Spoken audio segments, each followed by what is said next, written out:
سمندر کی ہلکی ہلکی لہریں ساحل سے ٹکرا رہی تھیں اور فضا میں ٹھنڈک کے ساتھ عجیب سا سکون پھیلا ہوا تھا۔ ایسے پرسکون ماحول میں اللہ کے پیارے نبی حضرت داؤد علیہ السلام سمندر کے کنارے تشریف فرما رہے تھے اور نہایت دلکش آواز میں اللہ تعالیٰ کی تسبیح اور زبور کی تلاوت فرما رہے تھے۔ اللہ تعالیٰ نے حضرت داؤد علیہ السلام کو بے مثال حسن آواز عطا فرمایا تھا۔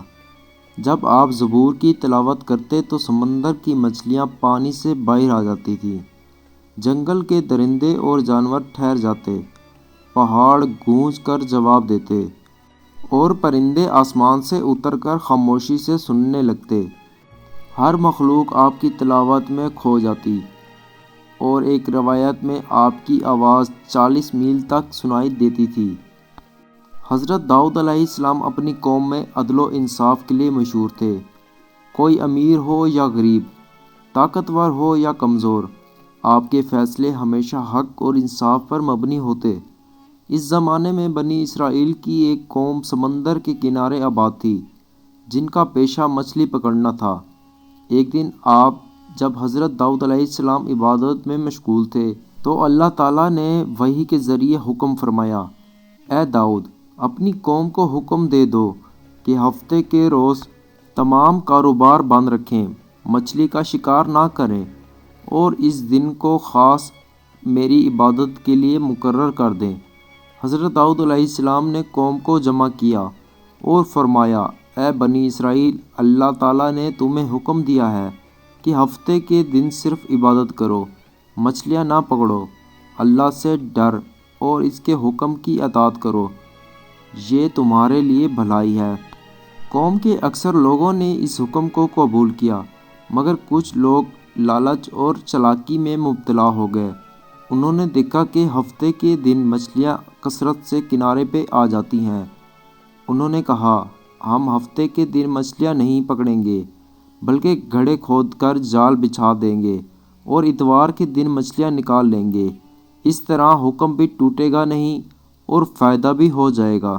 یوں انہوں نے اللہ کے حکم کی نافرمانی شروع کر دی۔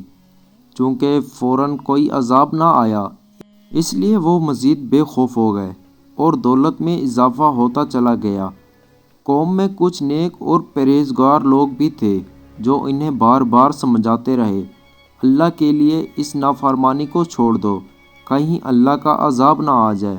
مگر نافرمانوں کے سردار نے مذاق اڑاتے ہوئے کہا، یہ کون سا حکم ہے؟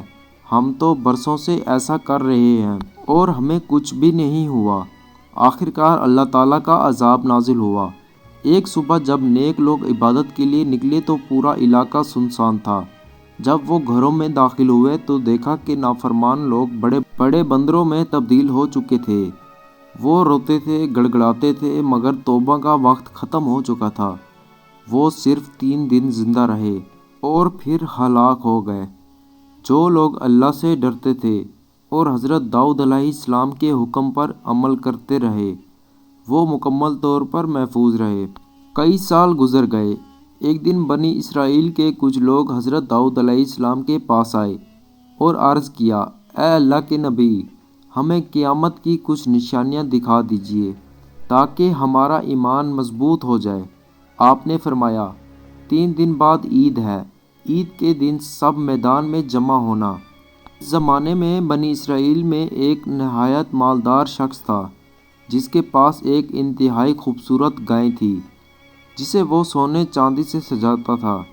ایک دن وہ گائے گم ہو گئی۔ تلاش کے دوران معاملہ ایک نیک مگر غریب عورت اور اس کے بیٹے تک جا پہنچا۔ یہ ماں بیٹا برسوں سے جنگل میں رہتے، ندی کا پانی پیتے اور انار کے درخت کے پھل کھا کر اللہ کی عبادت میں زندگی گزار رہے تھے۔ ایک دن بھوک کی شدت میں ایک گائے ان کے پاس آئی اور اللہ کے حکم سے بولی، تم مجھے ذبح کر لو، اللہ نے میرا گوشت تمہارے لیے حلال کیا ہے۔ مجبوری کے عالم میں انہوں نے گائے ذبح کر کے گوشت کھا لیا۔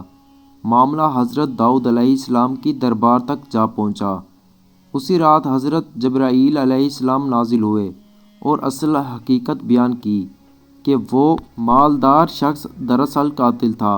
جس نے اس بوڑھی عورت کے شوہر کو قتل کر کے اس کی دولت لوٹ لی تھی۔ عید کے دن سب کے سامنے فیصلہ ہوا۔ حضرت داؤد علیہ السلام نے اس مالدار شخص کو فرمایا کہ اب تمہارے اعضاء تمہارے خلاف گواہی دیں گے۔ چنانچہ اس کے ہاتھ، زبان اور اعضاء بول پڑے اور قتل کا اعتراف کر لیا۔ حضرت داؤد علیہ السلام نے فیصلہ فرمایا، اس کی ساری دولت بوڑھی عورت کو واپس دی جائے اور قاتل کو سزا دی جائے۔ پھر آپ نے فرمایا، یہ واقعہ تمہارے لیے قیامت کی ایک نشانی ہے۔ قیامت کے دن انسانوں کے اپنے ہی اعضاء اس کے اعمال کی گواہی دیں گے۔ یہ واقعہ ہمیں سکھاتا ہے کہ اللہ کے حکم کے مقابلے میں کوئی چالاکی کامیاب نہیں ہوتی۔ عدل ہمیشہ غالب آتا ہے۔ اے اللہ، ہمیں اپنے احکامات پر عمل کرنے والا بنا، نافرمانی سے بچا اور قیامت کے عذاب سے محفوظ فرما۔ آمین۔